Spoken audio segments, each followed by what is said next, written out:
এ মুসলমান ইমানদার আল্লাহর গোলাম, দুনিয়াতে যেমন আসছি দুনিয়া থেকে একদিন যাইতে হবে, কথাটা সত্য কিনা? এইটা মুসলমান হয়ে আপনি বিশ্বাস করেন? দুনিয়াতে আসছি, দুনিয়া থেকে চলে যেতে হবে। দুনিয়াতে আসার সিরিয়াল আছে, কিন্তু যাবার কোনো সিরিয়াল। দুনিয়াতে আমার দাদাই প্রথমে আসছে, তারপর আমার বাবা আসছে, তারপর আমি দুনিয়াতে আসছি। কিন্তু বাজান রে, এই দুনিয়া থেকে চলে যাব এটার কোনো কিন্তু সিরিয়াল নাই। আজকে আপনার বাবা দুনিয়াতে বেঁচে আছে, আপনার দাদা নাই। বাবা আছে তো সন্তান নাই, সন্তান আছে দাদা নাই, বাবা আছে তো সন্তান নাই। এমন কিন্তু ঘটনা হয় রে বাজান, কারণ আপনাদের চোখের সামনে হওয়া ঘটনা। আমাদের এলাকার সন্তান গুফার ভাই কিছুদিন আগেই কিন্তু ইন্তেকাল করছে। বাবা এখনো আছে, তার থেকে বড় বড় মুরব্বীরা এখন পর্যন্ত দুনিয়াতে আছে। কিন্তু বাজান হায়াতের দুনিয়ার কোনো বিশ্বাস নাই। আপনার মৌত যখন আসবে, আপনাকে মালাকুল মৌতের হাত থেকে, দুনিয়ার এমন কোনো বাদশা নাই যে আপনাকে মালাকুল মৌতের হাত থেকে বাঁচাবে। কথা বলেন জোরে জোরে, ঠিক কিনা?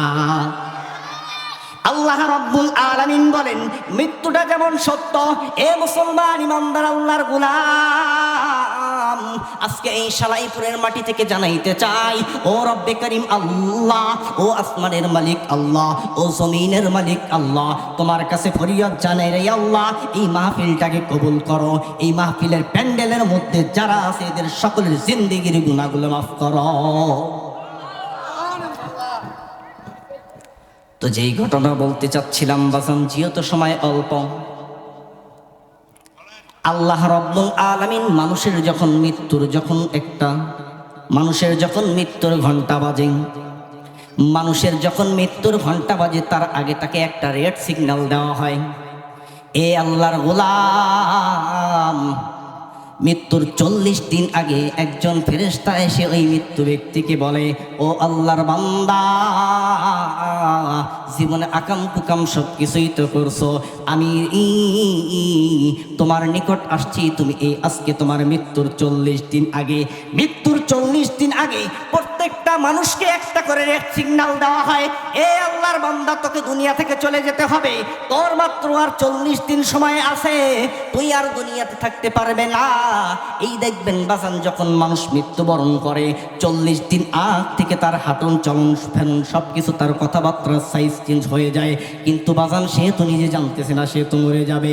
কিন্তু বাজান রে, মৃত্যুর 40 দিন আগ পর্যন্ত প্রত্যেক দিন মালাকুল মউত তার সঙ্গে একবার এসে সাক্ষাৎ করে, ও আল্লাহর বান্দা, তুই আল্লাহর কাছে মাফসা রে বান্দা, তোর আল্লাহর কাছে মাফসা, সারা জীবন গুনাহের কাজ করছিস, আল্লাহর কাছে মাফসা, আল্লাহর কাছে মাফসা। কিন্তু বান্দা যখন বুঝতেই পারে না, একরকম এইরকম করে যখন 38 দিন 37 দিন হয়ে যায়, মৃত্যুর 3 দিন আগ পর্যন্ত মালাকুল মাউত ওই বান্দার কাছে দিন 3 বার করে আসে। কয়বার? মালাকুল মাউত ওই বান্দার কাছে 3 বার করে আসে। আর এই বান্দার তখন মৃত্যুর ঘন্টা বেজে গেছে, ওর অন্তরের মধ্যে করা নাড়তেছে। সে তখন দেখবেন বুঝতে পারে যে আমি দুনিয়া থেকে চলে যাব। কিন্তু বাজান মানুষকে তো এটা বুঝতে দেয় না, মানুষ কিন্তু বুঝতে পারে না। দেখবেন মানুষ যখন মৃত্যুবরণ করবে, তার 2-3 দিন আগ থেকে অনেক কিছুই বলে, আমার বাড়িতে বিয়ে হবে, আমার বাড়িতে এই রকম অনুষ্ঠান হবে, এই রকম কথা কিন্তু অনেক মানুষই বলে থাকে বাজান। এ বাজান, এই ঘটনা সত্য। আল্লাহ রাব্বুল আলামিন কালামুল্লাহর মধ্যে বলেন, ওয়াজা আস-সাফরাতুল মাউতি বিল হক যালিকা মা কুনতা মিনহু তাহিদ। এ মুসলমান ইমানদার আল্লাহর গোলাম, এ বাজান পায়ে হাত ধরে বলিয়া যাই, অন্তরের কান্দারা আজকের কথাগুলো শোনা চাই। এই মানুষের যখন মৃত্যুর যখন আর 3 দিন বাকি থাকে, মালাকুল মউত প্রত্যেক দিন 3 বার করে এসে বলে, ও আল্লাহর বান্দা, আর তোমার 3 দিন সময় আছে, তুমি এখনো রব্বে কারিমের কাছে তুমি এখনো তওবা করো, তোমার গুনাহগুলোর জন্য তুমি এখনো মাফ চাও। কিন্তু ওই বান্দা তো বুঝতে পারে না, সে তার সম্পদগুলো ঘুরে ঘুরে দেখে, সে তার সম্পদগুলো ঘুরে ঘুরে দেখে। ইয়াউমা লা ইয়ানফাউ মালু ওয়ালা বানুন। আল্লাহ রাব্বুল আলামিন বলেন, ও বান্দা, তোর এই দুনিয়ার ধন সম্পদ তোর কোনো কাজে আসবে না। ইয়াউমা লা ইয়ানফাউ মালু ওয়ালা বানুন। ইল্লা মান আতাল্লাহ বিকলবিন সালিম। এ বান্দা, তোর দুনিয়ার ধন সম্পদ আমি রব্বে কারীম কিছুই দেখব না, শুধুমাত্র দেখব তোর একটা পরিশুদ্ধ একটা অন্তর। এই রকম করে যখন মালাকুল মউত যখন বলতে থাকে, এই ব্যক্তি এবার যদি সন্তানগুলো বিদেশের বাড়িতে থাকে, দেখবেন বাজান ফোন দিয়ে সন্তানগুলোর খোঁজ নেয়, ও বাজান বিদেশের বাড়িতে কেমন আসরে বাজান।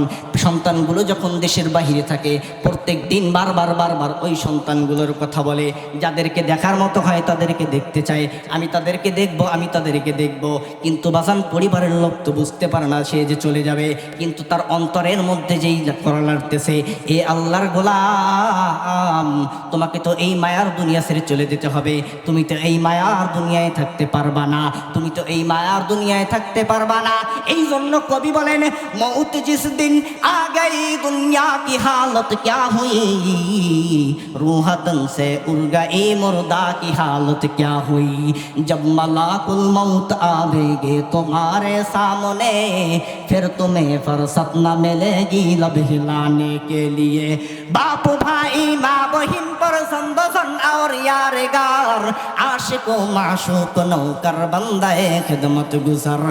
এই রকম করে যখন কবি বলে দেয়, মৌত জিস দিন আ গই দুনিয়া কি হালত ক্যা হুই, এ বান্দা তোমার যখন মৃত্যু চলে আসবে, এই দুনিয়ার কি অবস্থা হবে তুমি বলতে পারবা না, তোমার জবান যখন কেমন হয়ে যাবে তুমি বলতে পারবা না। মৌত জিস দিন আ গই দুনিয়া কি হালত ক্যা হুই, রূহ তন সে উড় গই মুর্দা কি হালত ক্যা হুই, তোমার অন্তর থেকে তোমার কলবটা যখন, তোমার রূহটা যখন চলে যাবে, তোমার মৃত্যুর পর যখন তোমার শরীরটার কি অবস্থা হবে তুমি বলতে পারবা না। এ মুসলমান ইমানদার আল্লাহর গোলাম, আজকে তোমার টাকা পয়সা আছে, ধন সম্পদ, আল্লাহ রাব্বুল আলামিন সমস্ত কিছুই দেয় মানুষকে পরীক্ষার জন্য। কিসের জন্য? সমস্ত কিছুই আল্লাহ রাব্বুল আলামিন মানুষের ঈমান পরীক্ষা করার জন্য দেয়। আল্লাহ তাআলা একজন ব্যক্তিকে সুন্দর বানাইছে, এটা তার পরীক্ষার জন্য। আল্লাহ তাআলা একজনের চেহারা কালো দিছে, এটা তার পরীক্ষার জন্য। আল্লাহ রাব্বুল আলামিন একজনকে ধন সম্পদ দিছে, এটাও বান্দার পরীক্ষার জন্য। আরেকজনকে ফকির বানাইছে, গরিব বানাইছে, এটাও বান্দার পরীক্ষার জন্য। জোরে জোরে বলেন কথা ঠিক কিনা?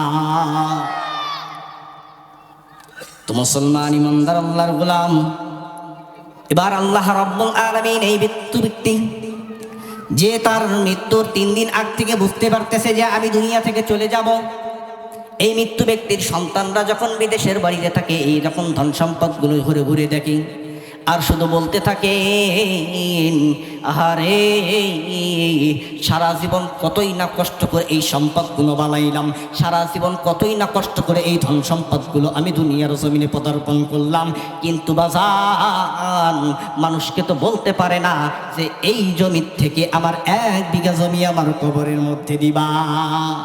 পারবে? কোশ্চিন কালেও সম্ভব না। ব্যাংকের মধ্যে কোটি কোটি টাকা বানাইছো, 1টা টাকা তোমার কাফনে দেবে না, ঠিক কিনা? কিসের টাকার গরম দেখো, কিসের এত বাহাদুরি? 14টা বন্ধ হলে তোমার এই মৃত ব্যক্তি ছাড়া, তোমাকে আর লাশ ছাড়া তোমার নাম ধরে কেউ ডাকবে না, তোমার নাম হয়ে যাবে লাশ। এই জন্য মরার আগে একবার মইরা দেখেন ওই কবরে কি আছে।